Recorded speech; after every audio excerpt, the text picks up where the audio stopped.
Good evening, viewers. Welcome to this session. Jaidev joins me in this session. So let's start with the first piece of news. So we're talking about today's Republic Day. A happy Republic Day to all of you. India went into full display to show its prowess, in the air as well as in all the other areas, showing that we are prepared for warfare as well, which would have frightened some of the people. That's what happened in the morning very beautifully. Now the European Commission President Ursula von der Leyen issued a ringing endorsement of India's growing global influence on Monday, describing a successful India as a cornerstone for a more stable, prosperous, and secure international order.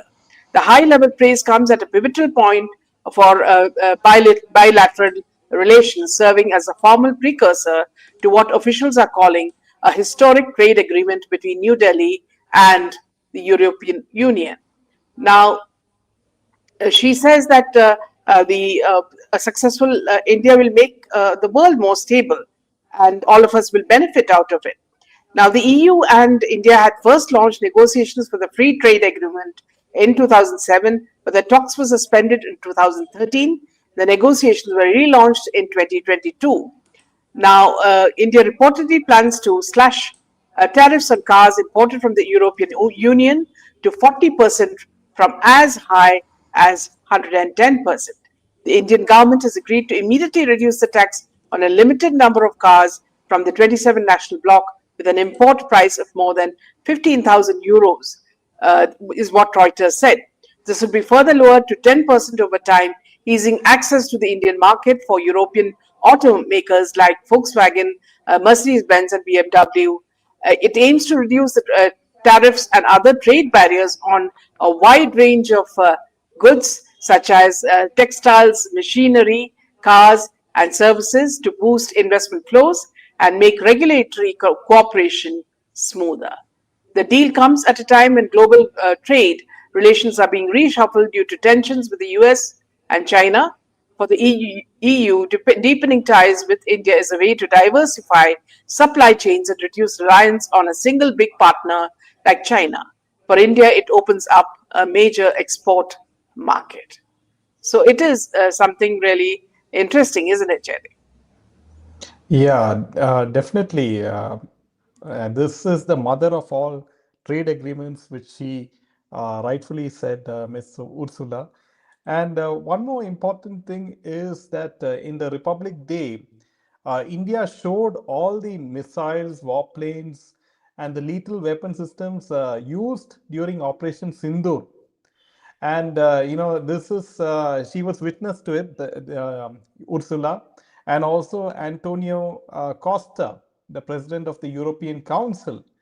Now, what is very important is, friends, that we should understand that at a time when Donald Trump is putting, so much of tariffs on India, and when Trump is even trying to, bitter the relationship with the NATO and European Council because he says that he wants, Greenland, right?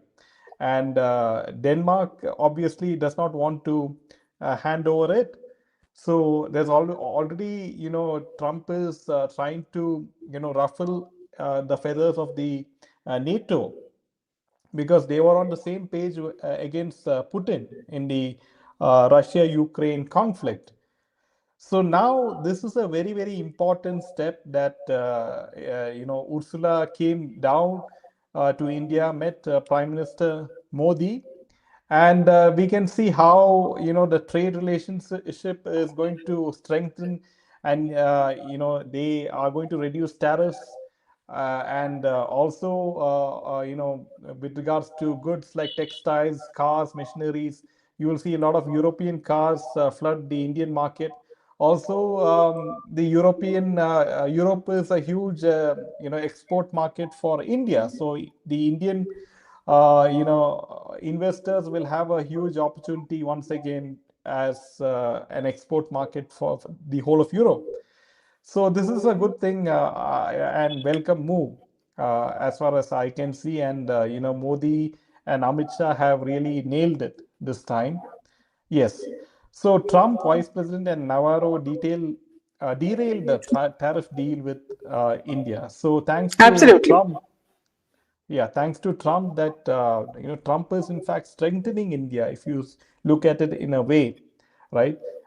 Even Pakistan has also strengthened India, because if Asim Munir had not, provoked India, then India would not, India might have been complacent, but not under Modi, of course, but under previous, prime ministers, like we saw with Manmohan Singh, right, when Congress was in power, No, it's very right? strange also, Jaidev, that Trump is behaving rather weirdly because now he wants even a second-hand Nobel Peace Prize is okay for him. I mean, who the hell will take somebody else's peace prize and say that it is his peace prize? Even a kid won't do that because in today's age, children are so educated, they won't do these kind of silly things. So either I feel that Trump is being misguided by somebody. You remember when Biden was in power, Biden was always doing a lot of these, silly things, and everybody knew he was controlled, or his brain was, being controlled by somebody. So here now, I feel that there is something happening to Trump as well, because when Trump started off, we had a lot of hopes, and every time they would say that they're going to fix these people, and it used to be a quite a enjoyable, chit chat on Twitter, your social media with him. But now he seems to have, do everything to rub people the wrong way. And I don't know what the hell he thinks a peace prize, indicates to him. Because after the Bangladesh guy got, he got the peace prize, everybody is terming him as the butcher of Bangladesh. So I don't know, is butchery a part of it? We really don't know. So I don't know why Trump is running after the peace prize. If the only thing he has to do is stop giving weapons here and there, and I'm sure peace will reign all over. So welcome, Hemalata. Shubs, I am Meena and Jaydev. I like this channel. Thank you. A very happy Republic Day to all of you, Yeah. and wonderful seeing the foreign guests coming into India and the kind of display, the kind of dances. I don't think any other country would have this kind of dances. Varied dances. All over the country, because from north to south, from east to west, not only are the dances completely different, but also the colors are very very varied. So we truly are indeed proud. And also, I think you would have noticed, friends, that all the announcements that were made, they were talking not about India, but they were talking about Bharat. Okay, so it seems to be unofficially also we are talking now about Bharat rather than India. So, which is nice. We're coming back to our own, terms and names, which is more, appreciated by our people. Yes, back to you, Jen. Yeah, so coming to the next piece of news, and this is quite interesting, is that, Shashi Tharoor, with regards to Shashi Tharoor, the Kerala elections is just around the corner. And surprisingly enough, Shashi Tharoor skipped the meeting with Rahul Gandhi, and he's upset with senior party leader Rahul Gandhi over lack of due respect with when the latter visited Kerala last week. He has skipped a key meeting for the assembly election later this year. And Tharoor missed that meeting, and sources said that Tharoor was only unable to be physically present because of a scheduling conflict. He had committed to an appearance at a literature festival in Kozhikode. However, media told that Tharoor had skipped the meeting entirely due to that prior engagement, and had informed the party about his unavailability. Top leaders of the Congress were to meet Rahul Gandhi and Mallikarjun Kharge, and so this is adding to the tension between Shashi Tharoor and Congress party. See, we have seen that Shashi Tharoor has missed key meetings even with Sonia Gandhi just in the recent past, and it is quite apparent that things are not going well between Shashi Tharoor and the Congress High Command. Also, the fact that Shashi Tharoor has periodically praised Modi ji and the BJP, especially when it comes to Operation Sindoor. So you can see that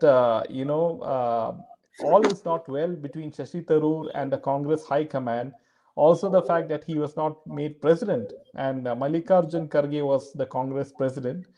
All these things, put into play that the Gandhis, they don't like to see Shashi Tharoor in the Congress party, and somehow Shashi Tharoor has understood this long time back, and he's just coming up with excuses.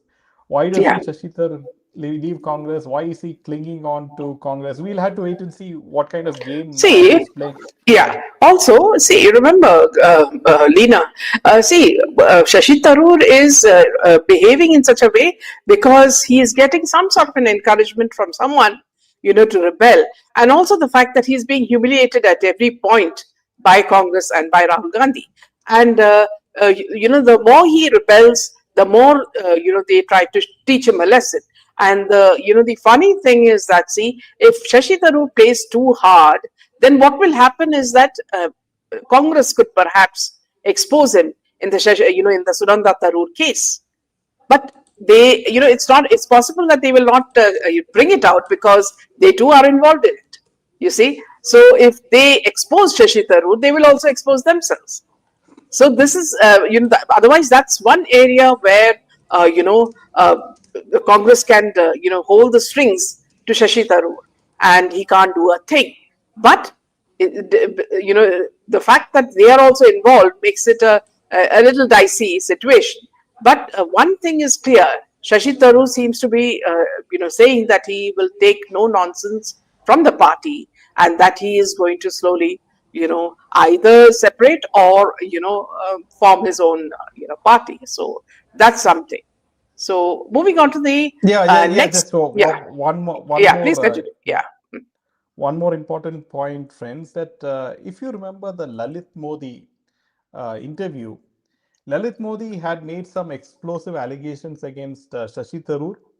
And apparently, according to Lalit Modi, he said that a demand for a 25% stake in the IPL Kochi franchise and a substantial revenue share was allegedly made by Shashi on behalf of Sunenda Pushkar back then.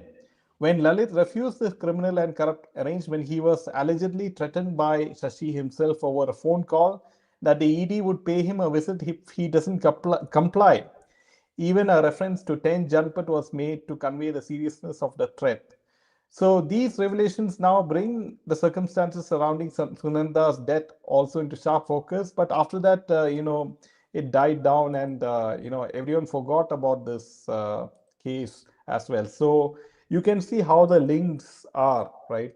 This could also be a possibility that Shashi Tharoor is not immediately leaving the Congress party, and Modi ji and BJP and NDA and Rajiv Chandrasekhar, they know this particular point, perhaps.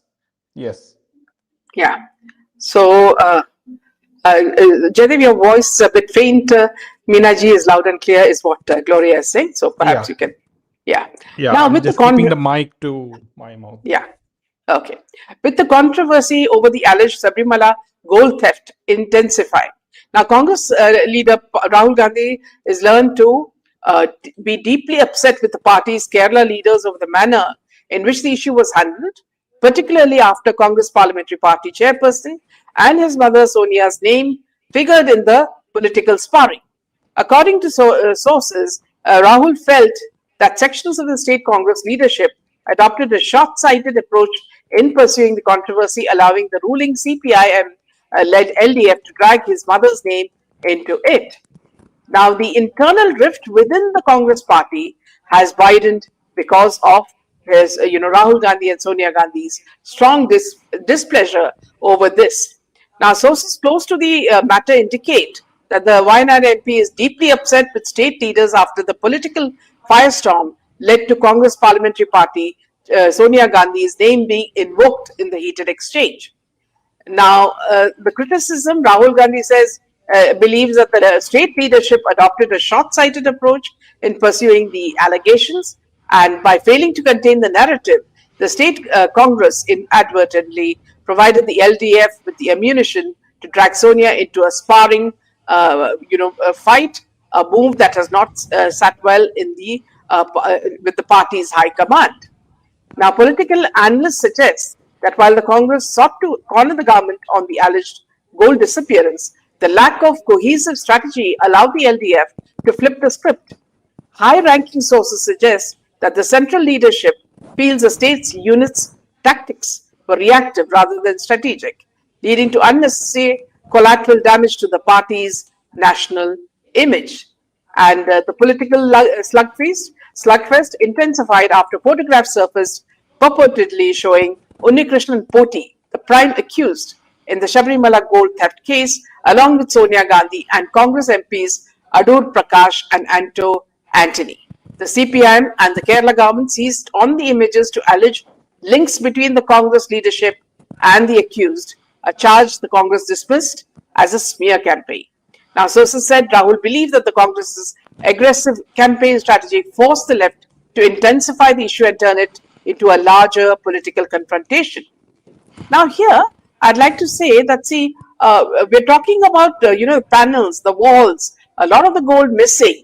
Now, relate to the what is happening here is that the precious metal from the Dwarpalaka, which is the guardian deity idols, and we wouldn't call them idols, of course, in Sanatana Dharma, and sanctum sanctora door frames at the Lord Ayyappa temple. Now, a lot of that has gone missing. Now, we do not know whether even that they have been replaced by artificial, gold. A special investigation team probing the cases has arrested 12 people, including Poti and two former presidents of the Travancore Devasam board, in connection with the matter. Now, the issue dominated proceedings in the Kerala Assembly this week, triggering a heated exchange with ministers, including Shivankutti and MP Rajesh. While referring to the photograph appearing to show the accused with Sonia Gandhi, Rajesh said that the photo showed the thief and the person who pocketed the loot together. While leader of opposition V.D. Satishan wrote to Speaker Shamsher demanding that the remarks be expunged, Congress insiders say it has done a huge damage to the party. Now, sources said the Congress leadership has so far failed to offer a convincing explanation regarding the photograph, allowing the CPIM to weaponize it. The Congress's use of the song Potiye Kettiya Tarappa during protests and campaign events linked to the alleged gold theft case also drew criticism that it was ill-advised and led to deepening animosity between the UDF and the LDF. Sources in the left said it felt compelled to launch a counter-offensive after sustained attacks by the Congress both at the national level and outside the parliament. So one thing is very clear, friends, is that this has a systematic, theft of gold from our temples has been happening in various states in our country. Now, this has become very, very obvious. When some repair work was being done at the temple, that is when they noticed that the gold has been removed. So luckily for us, it was found out. Otherwise, even now, people would not have known that gold was stolen from this famous temple that is, visited by everybody from around the world, and everybody knows the kind of strength Ayyappa has. So this is something very, very shameful. Now, whoever has done it, of course, will get the repercussions, because every time anybody has played with Ayyappa, the effects have fallen on the crooks. You remember when they said that women can go to Sabarimala Ayyappa temple, and they forced some women to go there. What happened was Kerala was followed by floods, where it was a pathetic state. Almost every house was underwater, and it was so bad that I don't think Kerala has seen such a flood before. So one thing you have to, and I'm not saying it because I'm superstitious or something. The moment you play with a stronger force, a superior force, and you're not clean, the effects will surely show. Yeah, back to you, Jay. Yeah, and also the fact that this photograph of Sonia Gandhi with Unnikrishnan Poti, I think the Congress High Command and especially Sonia Gandhi should answer the questions of Pinarayi Vijayan, the Chief Minister of Kerala. And this should be answered because Kerala elections is just around the corner, and Congress being part of the UDF, if they have to, get some, votes, she has to answer, what this photograph is about. And also the agency of the SIT, because the Kerala High Court has ordered the SIT in this particular Sabarimala gold case. And the ED has raided multiple locations in Kerala, Karnataka, and Tamil Nadu. So all these agencies should, take the initiative and question these Congress High Command, people, the Gandhis, as to as to what this particular photograph was about, right? With Unnikrishnan Poti, the prime accused in the Sabarimala gold case. So this is very, very important. In fact, Welcome, Karen. yeah. In fact, Jaydev, the irony is that the actor Jairam, okay, it was reported that all this stolen gold, was actually put in his house, to what you call to pray and to make it what you call give it an aura. So I don't know how Jairam would have not even questioned from where the gold had come and how did it come in his hand. So the actor should also be, if this is true, the actor Jairam, who is one of the top actors in Kerala, should also be questioned why the gold landed at his house and why were they doing this, all this in his house. So these are questions that people are going to ask definitely, And your talk shows are always very informative, and the discussion with your guests is thought provoking, says Naren. Thank you so much. And Leena says Congress has to lose Kerala election. Voters must understand their votes are extremely important for nation's security. Absolutely. And also, there is another point that Leena makes. She says Indian temple artifacts have been Yes. disappearing during UPA. And a strange thing is, Leena, that none none of these are what you call artifacts or important things go missing from either mosques or from churches or from any other religious institution. It only seems to be that Sanatana Dharma, temples seem to be the target for everybody. So this is also something they have to bring strict rules. We just can't say that they did it and then forget about it. No, we need strict action. We need strict laws. If these people are stealing gold from this thing, they have to be put in jail and given the strictest punishment, whoever it is, whether it's a top person or whether it's the lowest person. Yes. So now moving on to a very interesting case. Now, actor Kamal Rashid Khan, who's known as KRK, was arrested on Saturday in connection with a firing incident at a residential building in the western suburbs in Mumbai, police said. And KRK was brought to the Oshiwara police station for questioning late on Friday night. And in his statement, the actor admitted to firing 2 rounds using his licensed firearm. According to the police, 2 bullets were fired at the Nalanda Society in the Oshiwara area of Andheri on January 18th. Now, during the probe, 2 bullets were found in the society premises, one on the second floor and another on the fourth floor.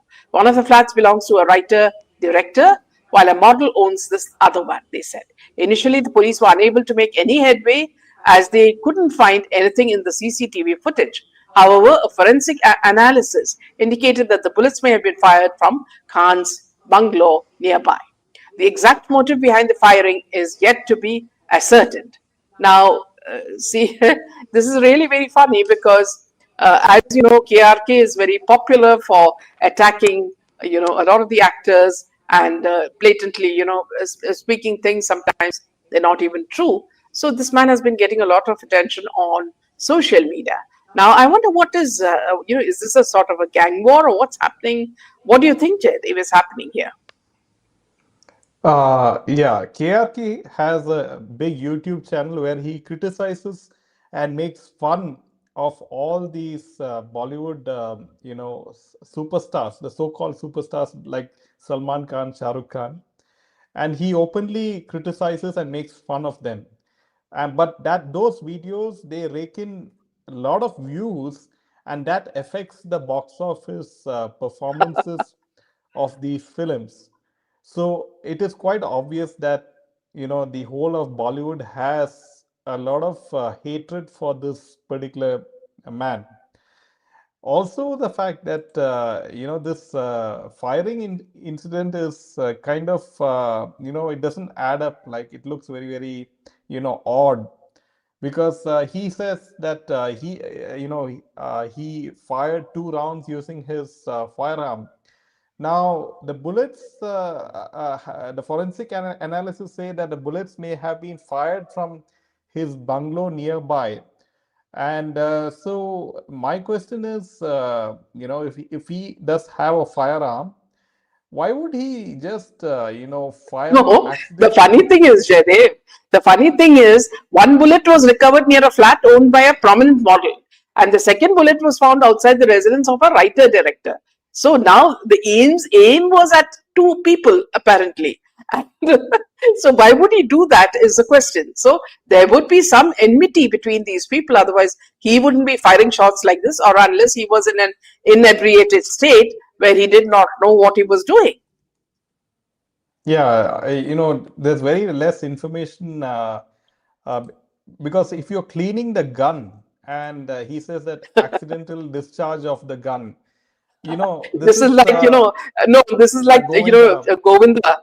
Govinda shooting, his foot. I mean, they come No, up it's with the such same. ridiculous stories. No wonder Duranda becomes a success and these Khan movies become such idiotic, nonsense. So yeah, but the thing is, these two people have been shunned by the Bollywood cabal, right? Be it Govinda or this guy KRK. So both of them start cleaning the guns and they accidentally fire the guns. So that is funny, isn't it? Yeah. Especially because the bullets land up in someone else's house. Yeah. So, yeah. So that is, but one thing is for sure that Dhurandhar has really shaken up the whole of Bollywood.